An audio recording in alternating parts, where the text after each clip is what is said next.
Donc là, c'est quand même intéressant de voir quand même, comme il dit, on a notre libre arbitre. Parce que là, malgré qu'on a l'impression que bon, il y a beaucoup de choses qui se sont dessinées, mais on a le droit De refuser. de refuser sans forcément en prendre conscience, des fois, de choisir en disant mais moi je fais ce que on dit pas se fait ce que je veux, mais on fait des choses parce qu'on a peur de certaines choses et puis voilà. Donc on ne paye pas, mais c'est pas pour ça qu'en même temps que même si on suit pas le plan divin tel qu'il était créé, qu'on est abandonné par Dieu.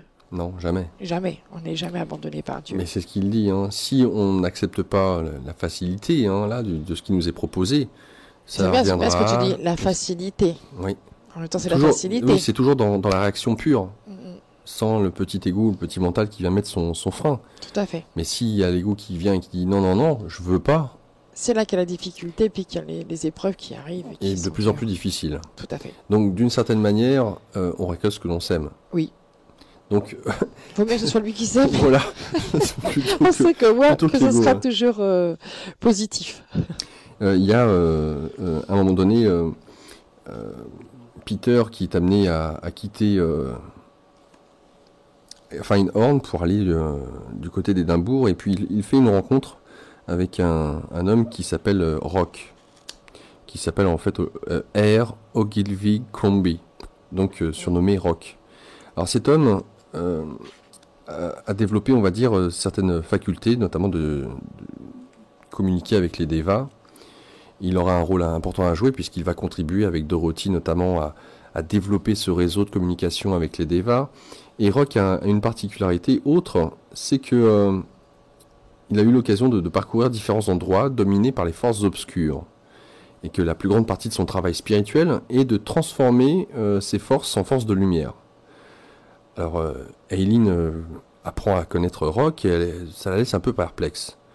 Alors elle nous dit ceci: j'avais rencontré une sorte de présence obscure au Trosax, l'hôtel, et on m'avait parlé de la bataille entre la lumière et l'obscurité dans mes petites voix intérieures, mais mon travail avait toujours été de tourner mes pensées vers le positif et d'en extraire la lumière, ne laissant aucune prise au négatif. Je ne comprenais pas pourquoi Rock ne pouvait pas travailler sur l'énergie du Christ comme on me l'avait appris. Pourquoi aller rechercher des forces obscures ? Elles semblaient être de l'énergie extérieure à nous-mêmes, et j'avais appris à me tourner vers l'intérieur à tout propos. Si tout était en nous, comment Rock pouvait-il travailler sur des forces qui n'y étaient pas ? Intéressant. Ça. Ouais, oui, tout à fait. Tout ceci Ouvrez bien vos oreilles. Ouais, tout ceci était très embrouillé dans ma tête, surtout parce que Peter avait une très haute opinion de Rock. Je me tournais donc vers Dieu pour résoudre le conflit entre ces deux approches. Voici la réponse. Le rôle de Rock est de mettre en évidence le mal, l'obscurité et de le vaincre. Peter et lui représentent une force très puissante et ils doivent travailler de plus en plus ensemble. Tu sais que je t'ai demandé de t'élever vers des royaumes où tout est un, où tout est unité et harmonie sans dualité. C'est l'état de conscience que tu dois rechercher. Tu as ton rôle et Rock le sien. Vous êtes deux pôles opposés du travail que vous effectuez et pourtant tu éprouves un profond amour et un respect pour lui, même si tu ne peux le suivre. C'est un exemple du besoin d'être unis dans la diversité. Peter essaie de m'expliquer ceci plus en détail. Les forces de la lumière et de l'obscurité sont la polarité essentielle du monde. Les forces de l'obscurité sont là pour nous éprouver et en ce moment, elles sont renforcées par la négativité du monde. C'est pourquoi il est si important que nous soyons toujours positifs et que nous ne laissions aucune négativité entamer notre conscience. Le vrai travail de Rock est de contrebalancer ces forces obscures par la lumière. Donc autant dire qu'il y a certains d'entre nous qui sont amenés à aller un peu plus à mettre le nez dans le caca, quoi. Je pense qu'il y en a aujourd'hui, oui, c'est leur travail. C'est leur travail. Mais remarque, c'est exactement l'image de ce que les humains ont pu faire. Tu regardes par exemple certains services de police, des brigades spéciales qui vont infiltrer les mafias, des bandits divers et variés. Eh bien, ils sont quelque part un peu obligés de mettre la main dans les drogues. Un peu comme eux, tout simplement, d'être obligés, comme eux, exactement. pour pouvoir se fondre dans la masse, il ne faut pas qu'on les reconnaisse, pour pouvoir après mettre de la lumière dans tout ça. Mais ils sont bien obligés de plonger dedans. Oui, c'est un bon exemple, ceci dit. À l'image de certaines forces sombres qui vont infiltrer les forces de lumière. Enfin, Quand on peut voir, par exemple les personnes qui vont faire du désenvoûtement, des choses comme ça, voilà. Mais elles travaillent avec, je veux dire, ils vont aller dans le sombre pour pouvoir faire bouger les choses. Donc c'est vrai que sur le coup, on peut pas tout à fait comprendre, on peut mettre de l'amour, mais aussi il y a des personnes qui sont là aussi pour aider ceux qui sont aussi dans le sombre, pour mettre de la lumière dedans, pour pouvoir s'en sortir. Mais c'est vrai que c'est pas, voilà, il faut le comprendre sans, chacun est unique et à sa place. alors là-dessus, je reviens sur le travail de Rock parce que ça la travaille beaucoup, hein, Eileen, notamment sur le fait d'être le sentiment d'être un objet pour Dieu. Dire, bah voilà, tu fais ci, tu fais ça. Là, pour le coup, le sentiment de liberté, dire, bah oui, mais bon, je suis un peu en esclave dans cette affaire. Hein. Et voici ce qu'elle nous dit. J'avais encore parfois des moments de révolte et de ressentiment d'être utilisé par Dieu et par Peter. Je voulais sentir que je choisissais ce que je faisais de ma vie. Et je discutais souvent les directives intérieures que je recevais. C'est énorme quand même. Hein. Oui. Dieu... En même temps, on peut comprendre. Ah bah... Surtout nous, quoi. Hein, voilà. Ouais. Dieu m'envoya une gentille pique. Je cite. Mon enfant bien-aimé, que ta compréhension soit spirituelle. Tu ne peux espérer comprendre les choses spirituelles avec ton mental humain. Cela n'a pas de sens. C'est comme essayer de déchiffrer un message codé sans en avoir la clé. Laisse faire, et quand tu permettras à ta conscience de s'élever, alors tu saisiras mes vérités avec la clarté du cristal, rayonnante et lumineuse dans leur gloire. Elles deviendront toi, le vrai toi. Livre-toi entièrement à moi et apprends à vivre 24 heures sur 24 par l'esprit dans la vérité. Oui. Hein, voilà. C'est ce qu'elle arrive à faire, ceci dit, hein, au bout du compte. Au bout du compte, mais... j'ai bien dit, au bout du compte. Mais qu'il y ait des résistances, c'est normal. Oui, là, et puis là, on s'en aperçoit bien, c'est normal, quoi, en fait, malgré par où elle écoute sa petite voix tous les jours, mais en même temps, il y a un moment donné, puis c'est l'humain, hein, c'est le contrôle. J'en ai marre, qu'on me donne toujours des ordres, il faut que je fasse toujours ce que me dit l'autre. Puis là, n'entends plus Peter, en plus, le divin, ça va bien, quoi. Et moi, c'est quand j'ai mon libre arbitre. C'est vrai que c'est un peu, bon, on peut le croire. Mais c'est comme des ados qui se révoltent contre leurs parents alors qu'ils sont pas encore autonomes. Alors, tout en sachant qu'elle apprend au fur et à mesure, avant de dire ça, que c'est bénéfique à chaque fois qu'elle a écouté sa petite voix. Elle a toujours eu du bénéfice parce que l'ego a chuté et donc du coup elle se trouvait mieux. Mais il y a quand même ce petit truc là. Elle dit c'est bon quoi, j'en ai marre d'obéir à tout le monde, je voudrais faire ce que je veux. L'adolescent est dans toute sa puissance. Tu as un autre petit passage à nous lire ? Bien sûr. Je remets une petite paire de lunettes parce que la communauté de Dieu. Le travail de ce centre, donc de la fondation, c'est d'élever les vibrations par l'éveil de la conscience du Christ en chacun de nous, de trouver un contact direct avec moi. C'est de créer toujours plus de lumière et de la diffuser, de faire descendre mon royaume sur terre et de le voir commencer ici, même s'étendre aux quatre coins de la terre, de savoir qu'avec cette connaissance intérieure tout est possible, et de voir que l'impossible devient possible, de créer la totalité et l'unité, et d'apporter l'unité dans la diversité. Je veux que tu vois ce centre de lumière comme une cellule de lumière qui ne cesse de grandir.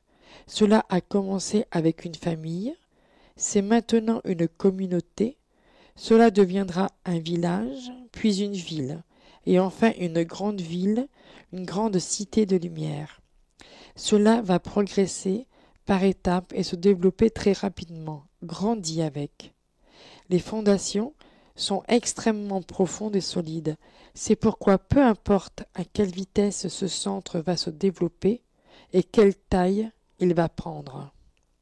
Donc là, c'est le centre qui prend toute sa place. Patience. Lorsqu'un enfant qui apprend à marcher tombe par terre, il n'est pas découragé, mais se relève et essaie encore et encore jusqu'à maîtriser l'art de la marche. Il en est de même pour la vie spirituelle.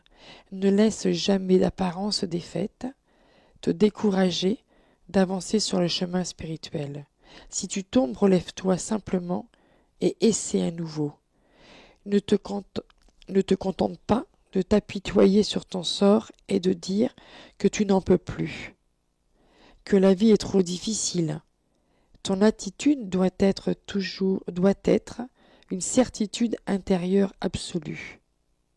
Car dès lors que tes pieds se sont posés sur la voie spirituelle, tu finiras par atteindre ton but, quels que soient les obstacles rencontrés sur ta route. Tu verras que le temps passé seul en silence te recharge spirituellement et t'aide à affronter tout ce qui t'arrive sans faiblir ni reculer. C'est pourquoi le temps que tu passes avec moi chaque matin t'aide à te fortifier, quel que soit par ailleurs le déroulement de ta journée. Garde le silence et ton cœur chantera la joie. Ne vois pas de séparation et tu trouveras l'unité. Sois aimable et tu n'auras pas besoin d'exercer un pouvoir. Sois patient et tu réaliseras toutes choses. Prendre patience à chaque fois dans tous les événements qui se passent. Un pas, plus un pas, on dit bien comme un enfant. Dans ne rien prévoir, ne rien projeter. Non. Mais parce que, comme il dit, après, il peut y avoir des événements extérieurs qui fassent que ça ne se passe pas tout à fait comme c'était prévu. Mais bon, donc il faut toujours être dans la confiance. Dans la confiance et dans la foi. Dans la positivité. Oui. De bien écouter. Tu as mentionné tout à l'heure la femme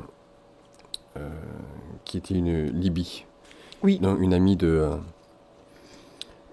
Aileen qui était à la tête d'un mouvement qui s'appelait le Lien Universel. C'était à Sainte-Anne, en Angleterre. Et donc il y avait une connexion en tant que communauté l'une avec l'autre. Et puis, comme tu le disais, leur amitié était tellement grande que Aileen avait senti la maladie et la mort qui étaient proches pour Libye. Libye était secondée par une femme qui s'appelait Joanie. Oui. Et cette dernière, à la mort de Libye, va rejoindre la communauté de Findhorn et donc a trouvé, je dirais, sa place au sein de ce groupe de têtes. Alors, ce qui est intéressant aussi de noter, je le dis... Ce qui est important, c'est que là, elle fait partie, en fait, ça devient un triangle, là. On lui demande qu'elle fasse... Oui, tout à fait.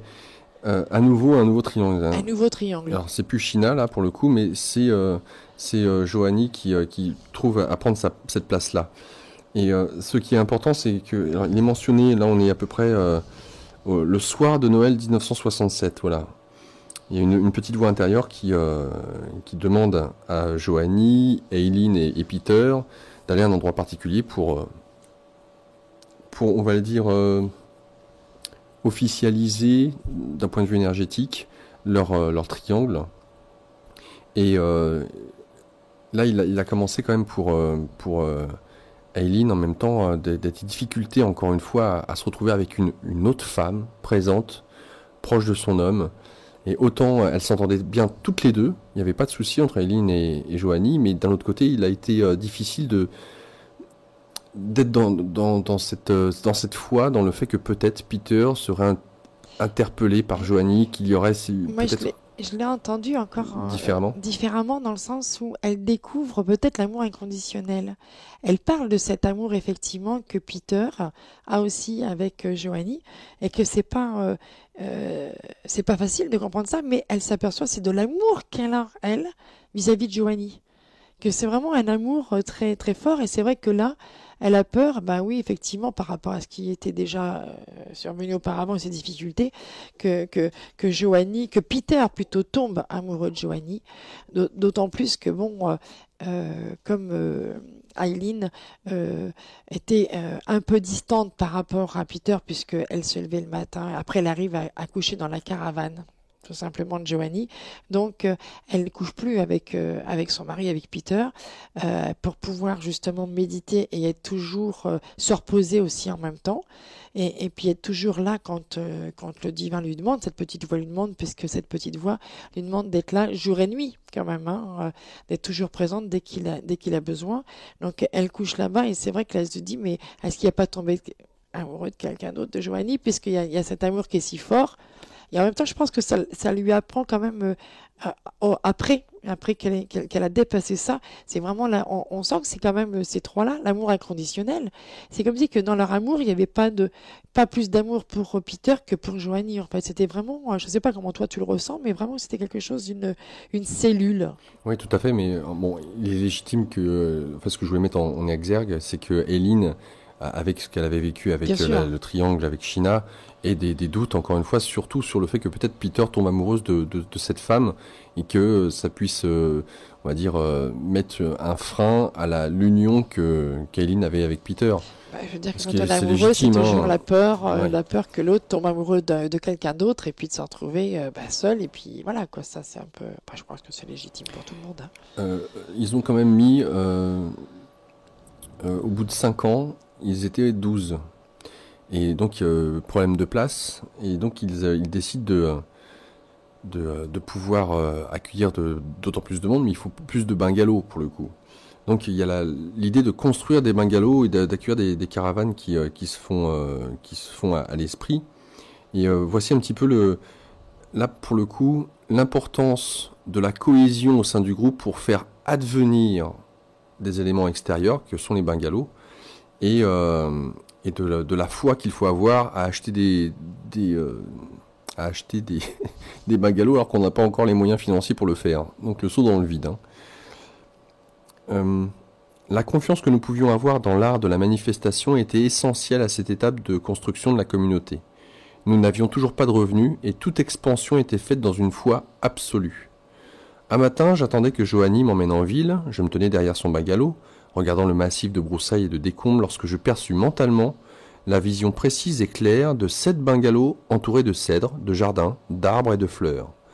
Quand je communiquai cette vision à Peter, sa réponse immédiate fut « Mais tu ne peux pas faire entrer 7 bungalows dans cet espace !» Je haussai les épaules sans répondre. J'avais déjà reçu tant de visions étranges et d'expériences intérieures qui semblaient n'avoir aucun sens sur le moment. De plus, si Peter n'y croyait pas, alors cela ne marcherait probablement pas. Le soir même, pourtant, je reçus un message sur la façon de manifester une vision sur le plan physique.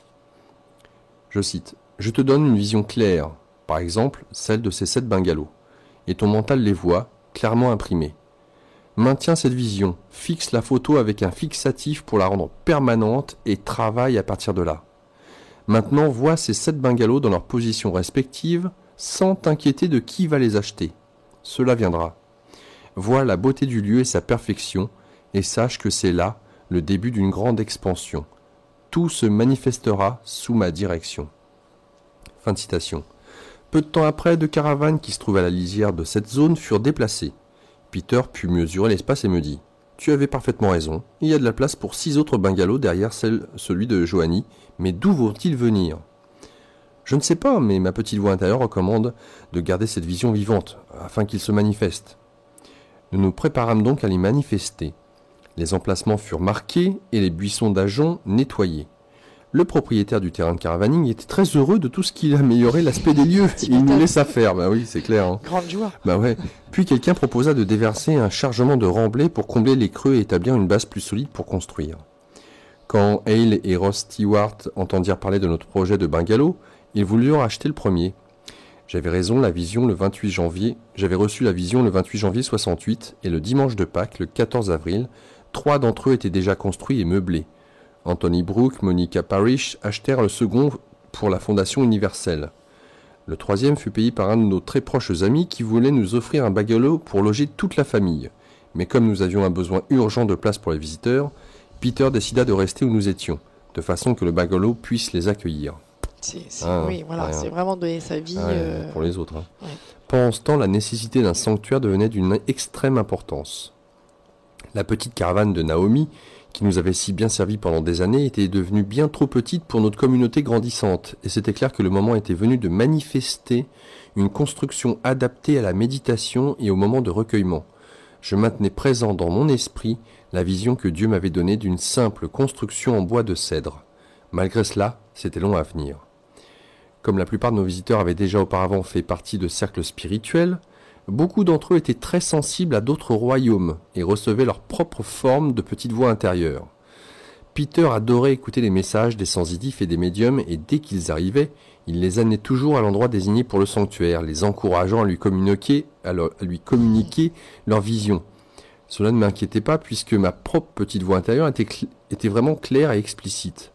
De plus, ça ne servait à rien de discuter avec Peter, car il n'accordait aucun crédit à mes dires, ni à ceux des autres, à moins qu'il se présente sous la forme de petites voix intérieures venant des mondes supérieurs.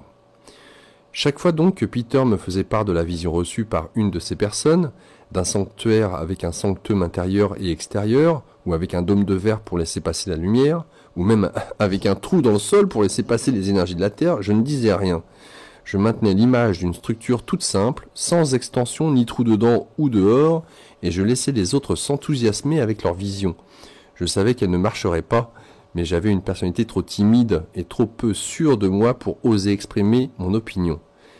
Finalement, Peter vint me voir. Enfin bref, je vais pas continuer là comme ça, mais en tout cas, voilà, les choses commencent à se mettre en place avec ce centre pour pouvoir méditer, centre qui va servir de recueillement et pour canaliser les énergies. Effectivement, il sera épuré, sans fioriture, avec des beaux tissus et tout ça a été bon, ils sont des tissus mais sans forcément comme tu dis une fourniture, peinture d'un soleil levant à l'intérieur. Et là il dit bon, qu'est-ce que je dois prendre comme tissu, c'est des tissus très chers et ça ils ont fait ça, ils n'avaient pas l'argent et au moment, ils l'ont commandé et au moment où c'est comment ça s'appelle où ça devait être payé, ils ont eu des dons pour pouvoir régler. C'est ça qui est magnifique, c'est que tout a été construit dans la confiance. À chaque fois, on le sait, ils n'ont pas les moyens d'eux. Et qu'ils le font, et au moment donné, hop, l'argent arrive. Mais comme il est dit, hein, c'est dans le besoin et pas dans le désir. C'était vraiment, voilà. Ouais, encore une fois, hein, c'était simple. Voici ce que dit la petite voix, parce qu'elle la donne quand même. Hein. Ma bien-aimée, dès qu'il y aura unité absolue au sujet du sanctuaire. Et c'est pour ça, parce que là, on parle d'un groupe ils sont déjà une quinzaine ou une vingtaine à ce moment-là. Mais déjà au sein d'une famille, s'il s'agit d'avoir un projet commun, comment faire qu'il y ait une unité totale à travers les différents membres du groupe? Ben voilà donc la réponse qui peut peut-être accélérer le fait de la réalisation du projet ou pas. Ma bien-aimée, dès qu'il y aura une unité absolue au sujet du sanctuaire, il se manifestera. Il ne suffit pas de dire qu'un sanctuaire est nécessaire. Quand je vous donne une vision précise, elle doit être maintenue sans déviation. Jusqu'à présent, il y a eu trop d'idées différentes venant de diverses personnes et l'image parfaite en a été voilée. Permets-moi d'insister à nouveau sur la nécessité de la beauté et de la simplicité. Maintiens la vision d'un simple bâtiment en bois de cèdre à l'endroit que j'ai désigné. On ne doit rien y ajouter. Le sanctuaire sera le point focal de la communauté tout entière et il doit être parfait dans les moindres détails. Le secret de la manifestation est de maintenir une image très claire, d'être complètement unifié à son sujet et de savoir que rien ne peut l'en empêcher, car c'est un aspect du plan parfait que j'ai conçu pour ce centre magnétique.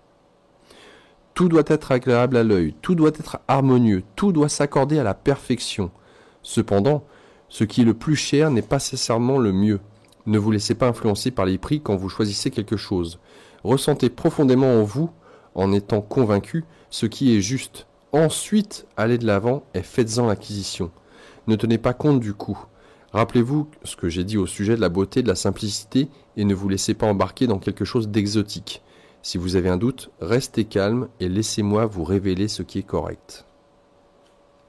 Tout est dirigé, tout est voilà, commandé, mais en même temps, tout est commandé, mais la facture aussi est payée. Donc, donc en même temps, de suivre justement cette petite voie, et là on voit bien que tout est possible et tout arrive.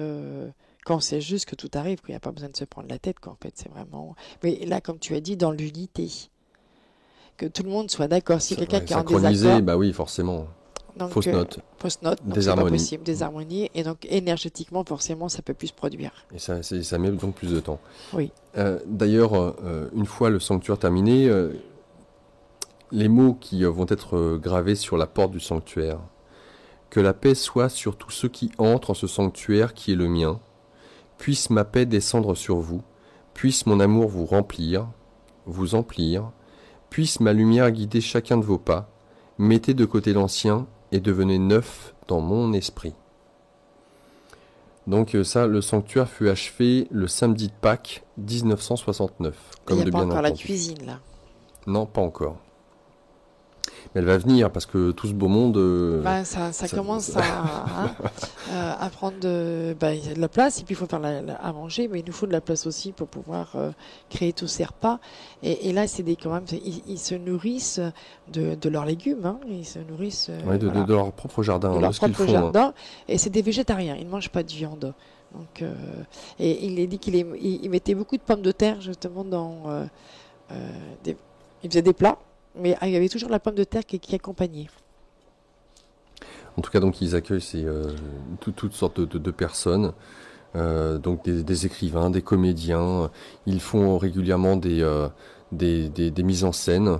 Ils illustrent les différents messages qu'ils peuvent recevoir. Enfin, ça reste là aussi joyeux en fonction des qualités de chacun et des dons personnels de chacun. Chacun a sa place. Quand bien même, à un moment donné, je ne sais pas si tu te rappelles, il y en a un qui arrive, un jeune Américain, qui a l'air complètement déboussolé. Il est là, mais on ne sait pas trop ce qu'il fait là. Et puis, Aileen n'est pas forcément enclin Oui. et puis c'est Peter qui dit, si, qu'est-ce que tu sais faire? Et je crois qu'il savait taper à la machine, ce genre de choses. Et puis, le voilà être amené à pouvoir taper à la machine et à écrire pour le groupe, pour la communauté. Oui, parce qu'en parallèle, ils ont écrit quand même des messages, sans compter la petite voix d'Aileen. C'était pas à ce Tout à moment-là, fait. c'était pas ça, c'était encore. Et ce qui leur a permis, en même temps, D'avoir justement, des revenus complémentaires. d'avoir des revenus complémentaires. Ils ont fait comme une petite imprimerie aussi pour pouvoir justement faire passer les messages. Et en même temps, je sais pas si à ce moment-là, il y a Peter allait toujours dans des pays à l'extérieur où il rencontrait du monde aussi. Il commence à faire effectivement quelques Ouais. voyages, à donner quelques conférences. Les médias s'intéressent notamment, ça commence, hein, commence à faire de... Ça s'ouvre hein, quand même, Ouais. hein, et donc il y a de plus en plus de personnes qui vont arriver, qui vont venir et qui vont passer. Il y a même, je crois qu'il y a même des bus qui vont arriver. Et chacun trouve sa place en fait et reste le temps qu'il doit rester pour pouvoir repartir, revenir. Mais c'est une richesse extraordinaire. C'est vraiment et tout se place toujours dans l'amour et de se dire encore que ça existe toujours. Alors, je sais pas, il est dit que depuis que Kailine est décédée, il n'y a plus la même harmonie. Mais bon, ça c'est à voir, ça est sur place. Mais ça existe encore quand même. C'est Oui, quand même, tout à fait. Alors, tu sais, on parlait tout à l'heure de la trinité des triangles. Oui. Hein, c'est intéressant.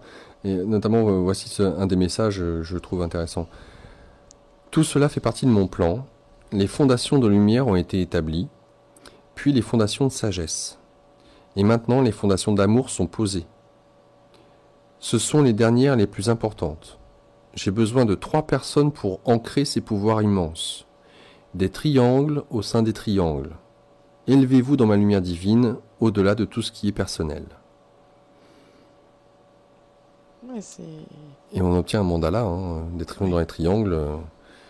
Et tout ça contenu dans un cercle. Il y a un mandala comme ça qui est tibétain, mais bon, tibétain, pas forcément d'ailleurs, qui représente une note musicale. Je sais plus si c'est le son Om, il me semble bien. Enfin bref, je le dis comme ça de tête. À confirmer. Et on s'aperçoit, et tout pendant la lecture, qu'en fait, dans cette communauté qui commence à grandir, on n'entend jamais de dispute. J'ai entendu qu'un tel s'est disputé avec un tel ou quoi que ce soit, Non, les choses cool. Il y avait je me rappelle surtout peut-être au un tout début, peut-être entre Dorothy et Peter, c'était animé, on va dire, assez passionné quand il s'agissait de mettre en avant une idée plutôt qu'une autre pour travailler avec le potager, Oui, mais ça pour les n'allait jamais plantes. très loin, en Non, fait. c'était... Mais là, c'était vraiment le début.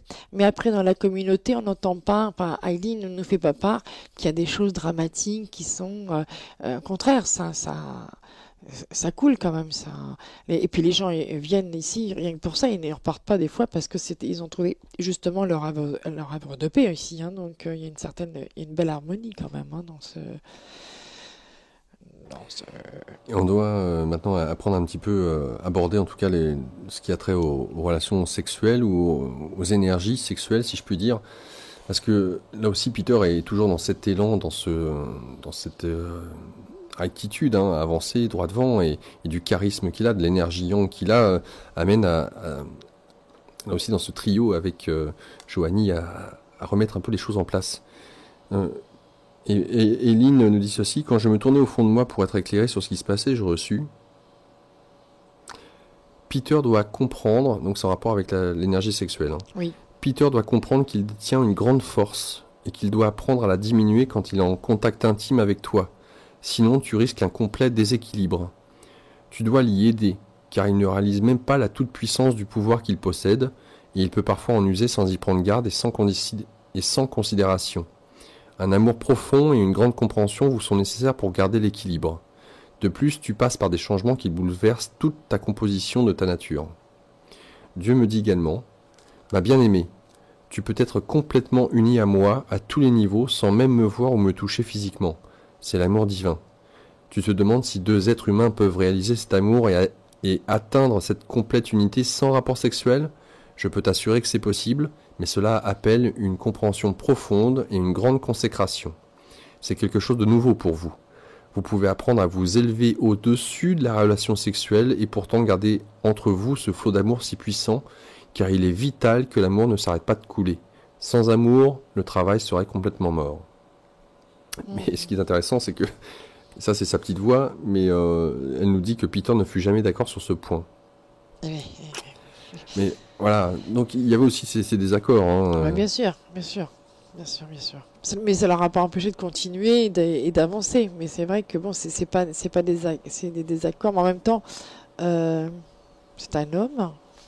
Oui, oui, les chiens font pas des chats non plus. Hein. Voilà. Et que bon, c'est vrai qu'ils n'ont pas. Elle est vraiment dans la réception. Puis les femmes sont quand même là-dessus beaucoup moins. Et ils vont peut-être plus être aptes à entendre ça qu'un homme, qu'on appelle à la base, hein, par rapport à comment on est constitué, l'homme et la femme.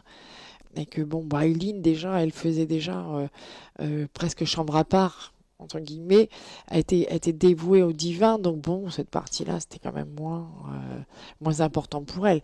Mais lui, avec cette énergie que je comprends, en plus maintenant, premier chakra sexuel, puis sa position, comme il doit être comme un roc, etc., bien lui, il a peut-être certainement besoin de ça aussi. Hein. Donc ça fait peur quand même. Il y a un moment donné, dans l'histoire, où il rencontre quelqu'un, et là où elle a vraiment très peur, mais il se passe rien dans cette relation. Mais là, elle se dit, ça y est, et c'est là qu'il s'aperçoit, en fait, je sais pas si je vais trop vite ou pas d'ailleurs. Non, mais ça fait partie Là, elle s'aperçoit quand même que bon, que Peter peut voir quelqu'un d'autre, et comme dit Peter, que là, je crois que ça fait mal à Eileen, que il a été le divin lui a demandé de s'unir à lui spirituellement, mais qu'il n'ait jamais été amoureux d'elle. Là, ça fait mal quand même. Hein. J'imagine, ouais, c'est la dur, douche froide. Hein. C'est la douche froide, là. Hein. Ouais. C'est vraiment... Donc, c'est là aussi une sorte d'abnégation de la part d'un homme qui a reçu du divin cette mission de se mettre avec cette femme pour créer un duo spirituel, pour réaliser quelque chose pour le grand nombre, sans pour autant que cet homme ait reçu, je dirais, cet élan du cœur, si je puis dire, envers cette femme, qui est somme toute magnifique. Hein, mais donc, il est vrai que lorsque il y a eu des tensions et de l'incompréhension qui est venue en grandissant, plus la communauté grandissait, plus il était demandé à Eileen de pouvoir s'affirmer dans son côté masculin, de se mettre un peu plus devant de la scène, de pouvoir exprimer son point de vue. Et il a même été demandé à un moment donné de la petite voix qu'elle entendait qu'elle ne divulgue pas ou qu'elle ne divulgue plus ce que sa petite voix disait pour Peter. Peter qui se raccrochait à tous les médiums, tous ceux qui avaient la possibilité de canaliser, demandait encore à Eileen, et Eileen lui dit non, là on m'a demandé de plus te dire, il en est venu à douter. Comment ça, on t'a dit de plus me dire, mais comment c'est possible, pourquoi, quel est l'intérêt, je comprends pas. Et l'intérêt, c'était que tout à chacun maintenant devait écouter son propre ressenti. C'était le but à la base. Hein. Ouais, c'était le but. Que tout était déjà dit, et que justement les différents ouvrages écrits qu'elle avait pu faire, les livres qui avaient été publiés, tout était déjà là. Et que s'il y avait besoin, dans le sanctuaire, tous les matins étaient fait des méditations en fonction d'un passage qui avait été lu, qui avait été écrit peut-être au préalable par Eileen, mais en tout cas de pouvoir s'écouter. Et Peter était devenu dépendant de cette petite voix pour confirmation. Dépendance. Hein. Ouais. Dépendance. Donc là aussi de grandir, et puis en même temps de rentrer effectivement, comme tu dis, d'écouter cette petite voix, d'essayer de l'écouter, même s'il ne l'a jamais entendue, ça le faisait aussi passer dans le côté yin. Elle dans son côté yang parce qu'il fallait qu'elle s'affirme davantage, et lui dans son côté yin, on est des androgynes, donc d'équilibrer un petit peu aussi lui de son côté, t'es trop dans le yang, après à un moment donné, c'est puis il faut que tu reviennes dans l'équilibre. Et Aileen, elle aussi, de développer son côté yang et de s'affirmer davantage pour pouvoir justement retrouver cet équilibre aussi, parce que sinon on ne va pas arriver à quelque chose si on n'est pas équilibré dans notre être en fait. Hein. Et c'est vrai qu'Aileen le dit même quand elle est dans sa partie yang, qu'elle est très dure. Hein, elle devient très dure en fait, elle s'en aperçoit. Hein, et donc il lui est demandé, sa petite voix lui demande de se mettre à l'écart et pendant un moment donné de regarder, mais même plus de parler au niveau des méditations, de rien dire et de regarder. Juste de regarder. C'est difficile pour elle. En même temps, c'est... Oui, pour justement, ouais, ce qui est intéressant, c'est de voir un process que nous avons tous. C'est-à-dire que quand nous sommes dans un extrême, là pour le coup on va prendre celui d'Aileen qui est dans le côté passif, d'être en retrait continuellement, hein. Lorsqu'il lui est demandé de se mettre en avant, elle, ne sachant pas le faire, elle le fait d'une manière très brusque. Oui. Donc lorsque finalement Peter n'a plus la position qu'il avait auparavant de pouvoir quelque part être... son bras droit, si je puis dire, eh bien Aileen commence à l'exprimer d'une part parce qu'il est obligé, puisque Peter fait ses tournées, ses conférences, et que Aileen le fait par la force des choses, à faire des conférences dans le monde entier, de faire des stages. Il y a plus de 150 personnes, mais dans tous les pays ils y passent. Et dans ce sens-là, d'exprimer cette force qu'elle n'avait jamais pu vraiment exprimer, de le faire d'une manière maladroite.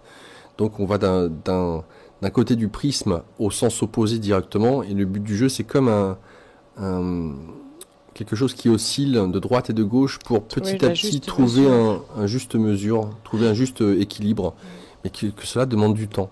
Et quand on voit le chemin à 87 ans, elle nous a quittés, eh bien toute sa vie n'a été que de pouvoir ajuster, de peaufiner exactement cette juste mesure. Elle qui était trop yin, de pouvoir accueillir son côté yang et de pouvoir de délivrer cette force qu'elle avait déjà, hein, qu'elle a toujours eue, mais de pouvoir la délivrer avec beaucoup plus de subtilité et moins dans le côté hardcore quand elle a commencé à l'exprimer. Oui, là, c'est intéressant de voir les différentes étapes par lesquelles elle passe, et que nous on passe si on veut bien regarder aussi. Ouais, hein. Tout à fait, ouais. Qu'on voit, des fois, comme on dit, il faut être une main de fer dans un grand velours. Là, c'est d'être dans le yin et le yang, être doux et en même temps être ferme, mais c'est pas être dans le brutal, mais c'est quand on le sait pas au début, puis on a peur, on veut s'affirmer un peu trop fort, et puis du coup, c'est en déséquilibre, et puis on n'est pas forcément entendu de la même façon, puisque c'est trop dur. Donc, résultat, ça sert à rien. Et c'est vrai que c'est tout un équilibre, comme tu dis, toujours la justesse de trouver à chaque fois dans tout, le juste équilibre dans tout. Mais après, je veux dire, quand elle fait des conférences et qu'elle peut... c'est magique, quoi. Et tout le but était là en même temps, hein, qu'elle puisse justement, elle, faire des conférences et prendre sa place. Et tout ce qu'elle a traversé avec Peter, etc., c'est pour qu'elle en arrive là aussi, en fait. Pas qu'elle soit tout le long, mais qu'elle en arrive là. Et on voit on peut dire le chemin, les différentes étapes qui étaient assez dures pour elle, pour en arriver là, quoi. C'est rester derrière, mais à un moment donné, non, moi, tu vas y aller. Mais après, elle s'aperçoit qu'en fin de compte, c'est facile et qu'elle aime ça. Même quand on se retrouve dans des conférences, des fois, où on se dit qu'est-ce que je vais dire, qu'est-ce que je vais pouvoir mettre en place. Il y en a un il y a un moment donné, il y en a un qui lui parle, et puis elle sait plus quoi répondre. Puis en fin de compte, si elle trouve justement sa petite voix qui se met à lui parler. Oui, ça va surunir le masculin et le féminin. Oui. Et là, c'est quand même fabuleux, parce qu'à chaque fois, tout se déroule vraiment très très bien. Et alors, en apportant la lumière, on va y venir sur le pardon et la lumière, parce qu'il est beaucoup question de ça vers la fin, parce que ses enfants ayant grandi.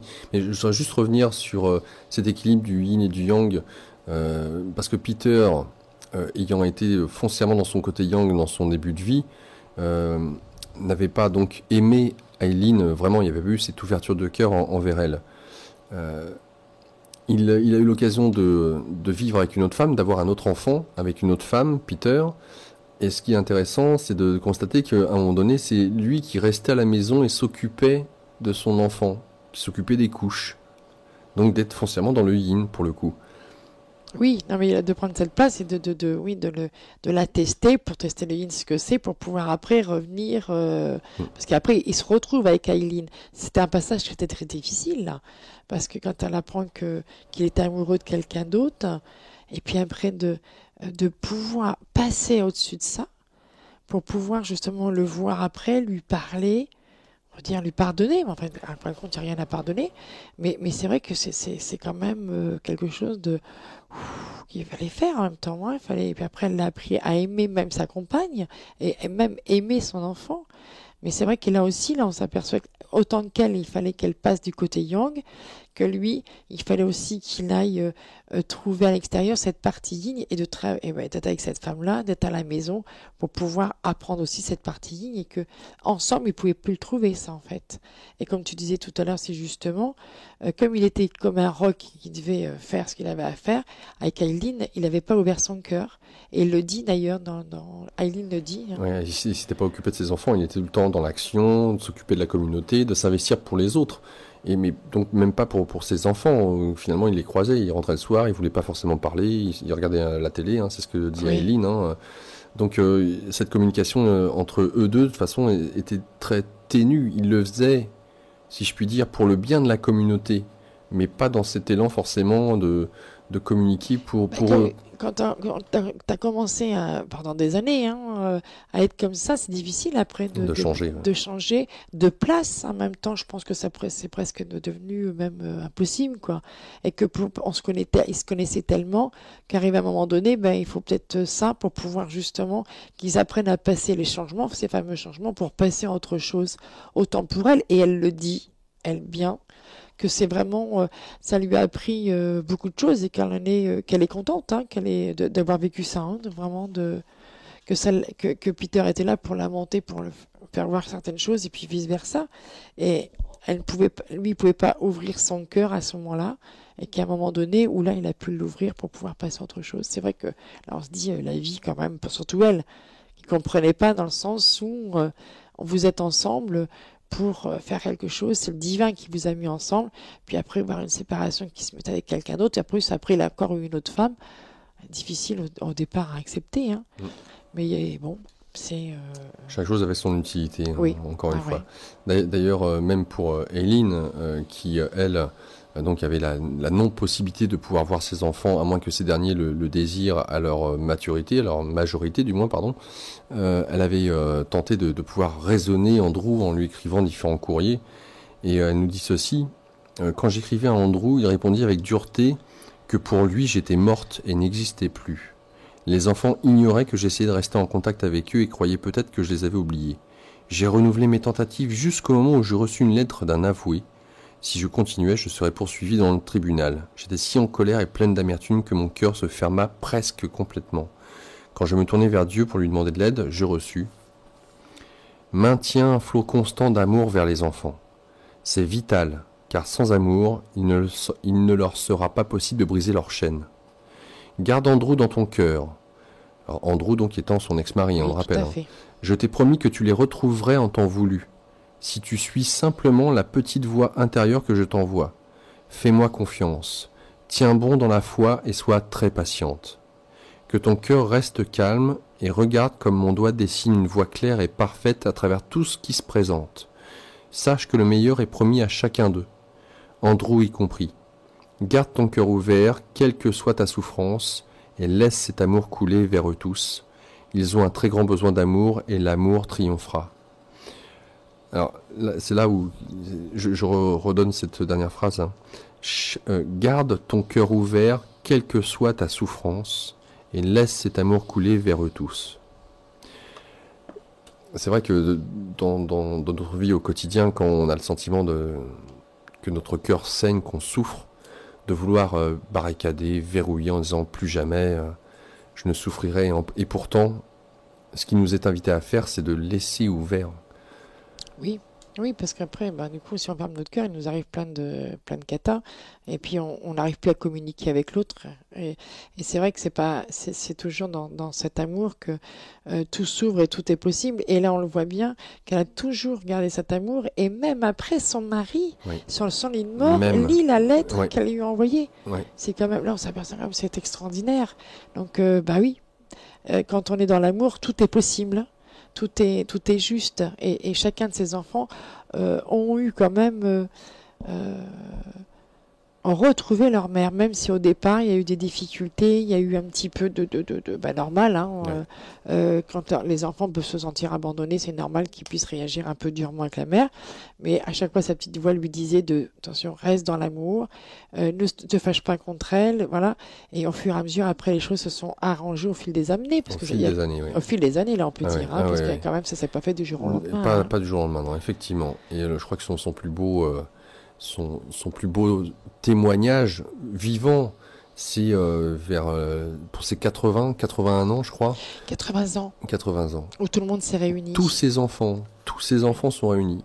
De son premier mariage comme du second avec Peter. Donc 5, 6, 7, 8 enfants en tout qui se trouvent présents les uns avec les autres, ainsi que les petits-enfants, bien entendu, parce que de surcroît, tous les enfants sont dispatchés. Il y en a en Nouvelle-Zélande, en Afrique du Sud, Et là, aux entre deux, quand États-Unis, même, elle a été les Québec. voir, elle les a aidés. Il y a une de ses filles que je crois qui était malade, donc Tout à fait, elle a garder été le petit. l'assister. Donc après, il y a eu plein de choses. Elle s'est déplacée aussi. C'est vrai que pendant des années, elle les a pas vus, mais après, elle demandait à sa petite voix aussi de pouvoir aller, puis peut-être de compenser en même temps. Pour elle, c'était important, hein, d'aider à un moment donné ses enfants dans leurs difficultés. Je pense que ça aussi, ça l'a beaucoup aidé. Et c'est comme c'était dans des périodes difficiles, en plus avec Peter, ça lui a permis de prendre du large et Oui, de prendre s'occuper du de ses recul, enfants. exactement. Oui, Ouais. tout à fait. Donc ça, c'était. Mais je trouve quand même que j'aimerais pouvoir aborder le pardon. Parce qu'il est clair que quelque part, elle avait peut-être à se faire pardonner, parce qu'elle culpabilisait d'avoir quitté de son premier mariage. Hein. Et c'est vrai qu'Andrew a été très dur, et n'a pas ouvert la porte, si ce n'est vers les quelques dernières années avant son décès, où il avait vraiment ouvert, et l'un et l'autre partageaient une réelle amitié, une profonde et un respect mutuel l'un envers l'autre. Hein. Et c'est fait, encore une fois, toujours avec l'amour que pouvait déverser Aileen sur son ancien mari, son ex-mari. Et en même temps, là où c'était le plus difficile, c'est comme quoi le paradoxe, hein, c'est Peter. Le nombre d'années où elle s'était dit, c'est bon, je lui ai pardonné, il n'y a pas de problème. Elle avait même demandé à Peter à ce qu'ils puissent refaire des tournées ensemble, une tournée mondiale, quoi, hein, où les deux seraient en même temps, de façon à pouvoir partager, et que ça serait un très bel échange, un très bel équilibre de surcroît, et puis de démontrer à tous ceux et celles qui les suivaient depuis autant d'années, de dire, voilà, on n'est plus ensemble, mais nous avons gardé cet amour l'un pour l'autre, et nous partageons les mêmes valeurs. Et même là, alors qu'elle pensait avoir totalement guéri, est venu ressurgir ce pic, ce non-pardon, et avec de la colère. Elle-même s'étonne d'avoir encore ça en elle. Et de voir là aussi Peter qui reste froid, net, carré dans ses bottes, en disant non, c'est comme ça et c'est pas autrement. Pourquoi t'as dit ça? Bref. Alors, j'aimerais, je vais essayer de faire une respiration le temps que je retrouve le petit. Je peux lire un petit. Vas-y. Le tout. Il faut de tout pour former la totalité. Chaque petite vis, chaque petit rouage et chaque petit ressort est nécessaire pour fabriquer une horloge. Chaque organe du corps, chaque petite cellule et chaque atome est nécessaire pour former le corps parfait dans sa totalité. À partir du moment où tu prends conscience de faire partie du tout, tu ne voudras plus garder en toi tout ce que tu as donné. Qu'il n'y ait surtout aucun sentiment de compétition en toi. Quand tu te rends compte que chacun a une part spécifique à offrir au tout esprit de compétition disparaît et tu pourras te détendre et être toi-même. Utilise tout ce que tu as pour le bénéfice du tout. N'essaie pas d'accumuler ou d'amasser, mais partage, car en partageant, cela grandira, alors que si tu essaies de retenir ou de posséder quelque chose ou quelqu'un, tu le perdras.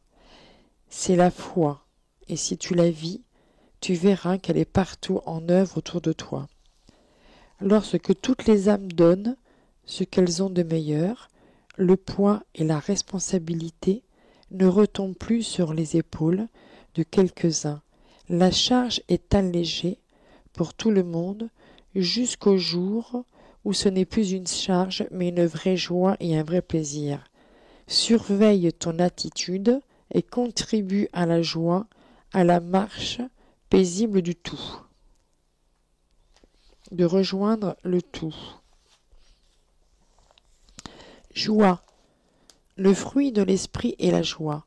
Laisse la joie et le jeu et le rire entrer dans ta vie. Fais en sorte qu'il y ait un équilibre dans toutes les choses de ta vie, afin que tu puisses l'apprécier pleinement, car lorsqu'il y a de la joie et du bonheur, tu es conscient de moi et de ma divine présence. Tu trouves la vraie joie et le vrai bonheur dans la vie quand tu donnes et ne cesses de donner sans jamais compter. Bénis soient ceux qui apportent de la joie à toutes les âmes accablées et éteintes. Décharge-toi de tous tes fardeaux sur moi et apporte de la joie et de la liberté à toutes les âmes que tu rencontres. Sois joie et inspiration et reflète-moi dans tout ce que tu fais, dis et pense. Sois dans la paix la plus parfaite quand tu accomplis ma volonté et continue de cheminer en me glorifiant. Vis un jour à la fois. N'essaie pas de courir et de prendre des décisions pour demain, car demain pourra ne jamais venir. Apprécie cette journée pleinement, apprécie-la comme si c'était ta dernière journée. Fais toutes les merveilleuses choses que tu as toujours eu envie de faire en pleine conscience avec une joie réelle. On parle toujours de vivre dans cet instant présent, toujours, comme si demain il n'y avait pas de demain, pour pouvoir justement profiter de cet instant présent. Et c'est vrai qu'on s'aperçoit que c'est complètement juste, quoi. Quand Peter lui dit Eileen, au revoir, alors forcément Eileen conteste, pas ça mon Dieu. Et la petite voix intérieure de dire tu as dit que tu voulais apprendre à aimer de manière inconditionnelle. Voici l'occasion rêvée pour apprendre à aimer Peter, sans rien attendre de lui. Autre petit élément. C'est là où ça grasse. Ouais. Maintenant, accepte la liberté de l'esprit, la joie de l'esprit. Eileen pense d'elle-même, j'étais si en colère et si insatisfaite vis-à-vis de moi-même que je devais constamment me rappeler les paroles de sagesse que j'avais reçues en méditation. Ne te juge pas, ne te condamne pas, pardonne-toi et continue d'avancer car j'ai besoin de toi, il y a tant à faire. Une semaine après, maintenant, je veux que tu poses la communauté sur l'autel et que tu me la donnes. Je ne comprenais pas pourquoi je devais le faire. Je ne me sentais pas attaché à la communauté. Ma voix intérieure me dit tu t'es détaché de tes enfants, de Peter. Maintenant, c'est le moment de te détacher de la communauté, le plus grand de tes enfants. Et là, je pleurais tant et plus, je dois l'admettre. Mais ensuite, je posai la communauté sur l'autel et l'offris à Dieu. Je pris alors conscience que c'était la dernière chose que j'avais. Je n'avais plus rien à quoi me retenir ou dont je puisse être dépendante. Ma sécurité serait dorénavant en Dieu seul. J'avais mis Dieu en premier dans ma vie et maintenant, j'acceptais la liberté de l'esprit. Me détacher de la communauté fut douloureux, en particulier parce qu'elle passait par l'étape difficile de l'adolescent contestataire, rejetant les conseils de tous ceux qui faisaient figure de parents, moi y compris. Je me tins en arrière-plan, observant des choses qui se passaient dans la communauté et que je n'aimais pas. Je passais beaucoup de temps en méditation et fus encouragé à construire un pont d'amour bien solide en direction de la communauté que je pourrais traverser en temps voulu. Je reçus également une vision concernant la communauté. C'était l'image d'un grand arbre grand et fort. J'entendis les mots « Les feuilles se renouvelleront au fil des saisons, comme les gens qui viennent et qui partent. Quelques branches maîtresses se casseront peut-être dans la tempête, comme Peter qui est parti. Mais le tronc est vigoureux et sain, et ses racines s'enfoncent profondément, très profondément. Elles sont enracinées en moi, et la sève coule librement. Je suis la sève, ne t'inquiète pas. Pas évident de voir son enfant, hein. C'est vrai que cette communauté, quand déjà un entrepreneur dit, bah voilà, c'est mon bébé, c'est mon entreprise, hein, ma petite entreprise, hein. Là, d'avoir créé quelque chose qui n'est pas basé tant sur le matériel, hein, qui est à la limite secondaire, je ne dénigre pas l'importance du matériel, mais d'avoir créé un endroit qui véhicule toutes ces valeurs humaines d'amour et à un moment donné, juste d'en être l'observateur en lâchant et le laissant vivre sa propre vie. Plus rien contrôler, là encore. C'est énorme. Bien sûr. C'est énorme. Et d'être présent, parce que là, on peut se dire, bon, je m'en vais, au moins je veux pas voir... Voilà. Non, je suis là, j'observe, je vois ce qui va pas, mais... Je ne fais rien. Je ne fais rien. J'accepte que vous fassiez vos erreurs, parce que... C'est en imposant ces erreurs qu'on apprend comme elle l'a fait, tout simplement. Exactement. Sinon, elle empêche les enfants aussi d'avancer. Et un jour, à un moment donné, de toute façon, ils ne pourront pas grandir. Mais c'est extraordinaire quand on voit, quand même, elle a tout lâché. Hein. Elle a vraiment tout lâché au fur et à mesure pour être elle-même et puis être plus dépendante de qui que ce soit. Donc, c'est vraiment une grande dame. Ma peur du changement et de l'inconnu m'a souvent bloqué dans la sécurité de mon petit pot. Quelquefois, il faut un vrai choc pour m'en déloger. Mais une fois que le changement est accepté, je pousse toujours un soupir de soulagement. Je peux à nouveau grandir. En regardant en arrière, je peux voir toutes les leçons importantes que j'ai apprises ainsi. Et la fois suivante, le changement est un peu plus facile. Ma relation avec Peter devait changer, simplement pour nous permettre de grandir. Ma vie avait été complètement enveloppée par sa présence, très semblable à ce qu'elle en avait été de ma mère avec mon père. Je voyais le monde avec les yeux de Peter et je dépendais de lui pour tout. J'aimais sa vitalité, son énergie inépuisable et sa positivité, même si c'était difficile à supporter quand j'étais fatigué. Il faut pouvoir supporter tout ça quand même. Hein. C'est costaud, quoi, mais ça nous apprend d'autant plus à savoir que les règles sont très simples. Hein. Ah, puis là, on a pris l'extrême, quand même. Ouais. Entre guillemets, quand non, même. Mais là, bon, c'est ce qu'on appelle il y a des leaders. Hein. Hélène et Peter ont été des leaders, des précurseurs. Hein. On rappelle qu'ils ont commencé leur chemin, c'était dans les années 50, de créer tout ce qu'il y avait, ce qu'on appelle aujourd'hui des communautés dites spirituelles, avec un esprit qui va avec, hein, de cette communication avec sa partie intérieure, cette petite voix intérieure. Eh bien, oui, pour nous tous qui le sommes aujourd'hui, après les années beatniks, nous sommes aussi, ça a été des étapes, et nous en sommes aujourd'hui un peu les réceptacles que nous allons laisser à nos enfants. Mais ils ont été vraiment des précurseurs, et en cela, ils ont élagué un terrain qui était en friche. Bien sûr. Et c'est là où toute la difficulté était présente. Donc la grandeur d'âme n'est que légitime pour accomplir ce qu'ils ont accompli. Je ne sais pas comment on pourrait faire autrement. On peut dire que là, ils nous ont débroussaillé le terrain. On était dans la jungle, ah, oui, énorme. Et là, ils ont débroussaillé. Que nous, c'est beaucoup plus facile pour nous, en fait. Hein. Donc, c'est le moment, je veux dire, par respect, par amour de soi, c'est de commencer aujourd'hui, à partir d'aujourd'hui, son engagement. En sachant que, bien sûr, par rapport à chacun, la souffrance est différente. Mais c'est vraiment de commencer là, de s'ouvrir. Qui veut un monde meilleur ? Je veux dire que là, ils sont battus pour un monde meilleur. Ils c'est battus, mais dépassés. Ils se sont dépassés pour qu'on puisse accéder aussi à un monde meilleur. Et peut-être temps aussi que chacun de nous commence aussi à se dépasser pour aussi participer à cet édifice qu'ils ont commencé à construire. Concernant le pardon, et peut-être en arrivant au terme de cette émission, je sens la fin. Voici ce que nous dit... un épilogue écrit en 2002. Si vous pensez avoir pardonné à quelqu'un dont vous pensez qu'il vous a fait du tort, mais que vous êtes indifférent à cette personne, vous n'avez pas vraiment pardonné. Si vous pensez avoir pardonné à quelqu'un qui vous a fait de la peine, et que maintenant vous évitez de voir cette personne, vous n'avez pas vraiment pardonné. Le vrai pardon, c'est de se libérer des plaies et de l'orgueil blessé. Le vrai pardon, c'est de ressentir la même chose envers la personne que ce que vous ressentiez avant l'incident. Aujourd'hui, je demande à Dieu de m'aider à pardonner complètement. Mon Dieu, voici mon cœur, nettoie-le. Renouvelle mon esprit. Renouvelle mon esprit, de sorte qu'il puisse être aimant envers tous. Je ne condamne plus personne.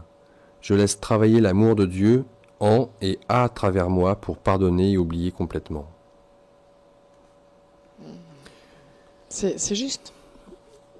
Là, Bon, et on a survolé le livre. Hein. Oui, non, parce que c'est... Oui, parce qu'il y a encore Parce que là, c'est énorme. On ne peut pas le lire de toute façon en entier. Moi, j'aimerais bien lire, c'est le défi du changement, justement. Voilà, pour être dedans. Hein. Je remets un petit peu mes lunettes parce qu'à cette heure-ci, j'en ai besoin. Quand je vois les changements qui se produisent dans ma vie et les leçons inestimables que j'en ai tirées, quand je vois comment je me suis transformée, je prends conscience des bienfaits de tout ce qui m'est arrivé. Je ne l'ai pas toujours vu sur le moment. C'est pareil, quand mon père est mort, alors que j'avais 16 ans, et ma mère seulement 2 ans plus tard, que pouvait-il sortir de la mort de mes parents que j'adorais? Pourtant, il y a eu du bon. Comme cela, nous avions passé nos vacances en famille, et j'avais dit au revoir à mon père avant de retourner au pensionnat. Il était en pleine forme et plein de vie. C'est l'image que j'ai toujours gardée de lui. Je ne l'ai jamais vu mort. J'ai toujours l'impression que nous allons nous revoir et passer de très bons moments ensemble lors de nos prochaines vacances. Quand ma mère est morte, ce fut différent, parce qu'à l'époque, je m'occupais d'elle après son décès. Quand je l'ai regardée, je l'ai vue comme une coquille vide. Je pouvais sentir très profondément qu'elle avait quitté sa vieille enveloppe, son corps. Elle était passée dans la lumière et qu'elle était au comble de la joie de retrouver mon père. Comme je suis reconnaissante d'avoir vécu cette expérience. Ce fut un vrai cadeau pour moi. Depuis la mort, signifie pour moi que l'on passe dans le royaume du pur esprit qui est infini et éternel.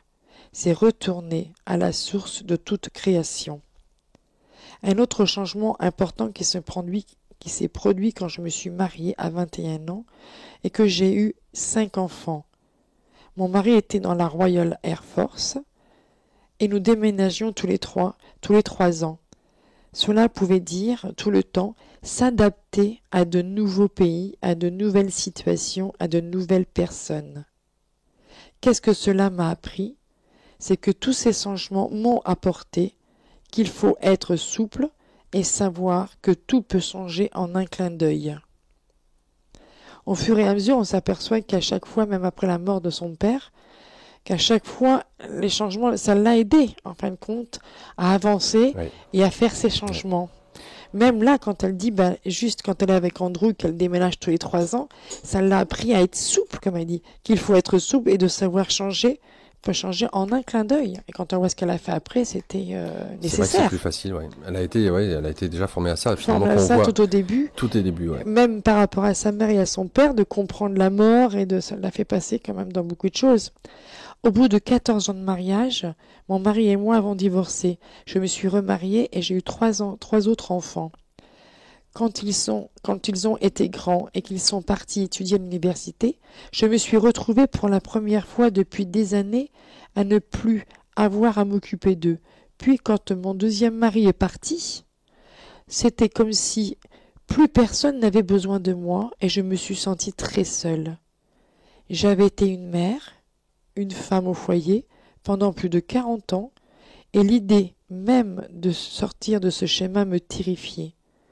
Je m'étais sentie en sécurité comme une chenille dans sa petite chrysalide, mais j'étais coincée dans une ornière et je pense que j'y serais restée si quelque chose n'avait pas commencé à bouger en moi. Le cadeau merveilleux de ce changement particulier, c'est que je suis devenue plus indépendante à partir du moment où j'ai commencé à sortir de mon vieux schéma. J'ai fait des choses que je me croyais incapable de faire. Parler devant de groupes de gens, animer des ateliers, voyager toute seule dans le monde entier. Je devais penser par moi-même et m'affirmer sans rester toujours dans l'ombre de Peter. J'avais perdu mon identité et je devais trouver mon vrai moi. Ce fut une lutte terrible. Je n'aurais pas survécu sans la prière et la méditation. C'est cela qui m'a sauvée. Je continue à développer excusez-moi, je continue à développer un sentiment de plénitude en moi. Je ne suis pas autosuffisante, mais j'ai besoin de Dieu. J'ai commencé à me rendre compte qu'il n'y avait pas moyen de retourner dans ma chrysalide. Je devais aller de l'avant, grandir, me développer et changer. C'est ce qui rend les choses si excitantes. C'est ce qui a fait que cela en vaut la peine, parce qu'il y a toujours quelque chose de nouveau à vivre. Il y a toujours un barreau de l'échelle à grimper. J'ai donc cessé de m'inquiéter du lendemain, et je sais que désormais que seul compte aujourd'hui ce que je fais en ce moment même. Quel beau cadeau elle nous a fait, cette chère Aileen Cady. Le défi du changement, et là, elle nous fait voir, elle nous dit bien que malgré tout ce changement qui paraît difficile, en fin de compte, c'était tous ces changements ont été une bénédiction. Donc, Aileen Cady, Aileen E-I-L-E-E-N, plus loin Cady, C-A-2-D-Y, l'envol vers la liberté. Il y a aussi donc la petite voix que vous pouvez trouver en librairie. En tout cas, c'est aux éditions Fortuna. Si vous souhaitez vraiment lire la petite voix, je vous conseille de lire d'abord L'envol vers la liberté, parce qu'après, quand vous allez lire la petite voix, ça va avoir vraiment une autre dimension. Sinon, ça va plus, c'est plus du tout la même chose. Là, vous avez entendu quelque chose, mais l'histoire est vraiment à découvrir. On n'a pas pu dire tout ce qui s'est passé dans le livre. Heureusement, comme ça vous laisse l'opportunité de le découvrir par vous-même. Et chaque personne prend les choses complètement différemment.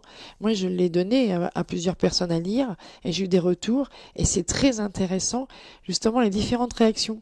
Il y en a qui se mettent en colère parce que comme ils sont encore dans le contrôle énormément de la vie, et puis ils sont dans le colère, ils disent ah oui, pourquoi elle se défend pas, qu'est-ce qu'elle fait, elle devrait voilà, et ça les monte. Et moi j'ai une personne qui m'a dit moi oh là là, elle a passé une semaine assez mouvementée, hein, parce que du coup ça y a fait remonter elle plein de choses. Exactement, ça fait bouger les choses. Ça fait bouger les choses. Moi, ça m'a ouvert ça m'a ouvert des portes, et en même temps ça m'a permis de dire attends, arrête de chouiner tout le temps parce que tu n'y arrives pas, etc. Je dis regarde, là c'est un sacré enseignement, et c'est pour ça que moi je souhaitais le partager quand on en avait discuté ensemble, parce que à ma manière, je la remercie de ce qu'elle a fait pour nous auparavant, pour qu'on soit ouvert aujourd'hui et qu'on puisse avancer comme ça. Donc voilà. L'envol vers la liberté, Aileen Cady, Rosita Comenero avec nous ce soir. Rosita, un grand merci pour... Merci à toi pour ce partage. Voilà, exactement. Merci à Aileen de nous avoir donné... J'ai pas vu le temps passer, hein. Donc c'est génial. Merci à Aileen et à Peter de nous avoir accompagnés aussi durant cette émission, et de nous avoir permis de les découvrir ou redécouvrir, en tout cas de ce qu'ils pouvaient incarner, en les remerciant d'avoir bien élagué le terrain. Et merci pour ce livre, parce qu'au départ, elle avait du mal, hein, elle voulait pas le faire. Hein. Donc merci pour ce livre, Aileen, parce qu'il servira, je pense, à beaucoup de personnes pour pouvoir avancer, de support pour avancer dans leur vie. C'est clair. Donc merci de l'avoir écrit.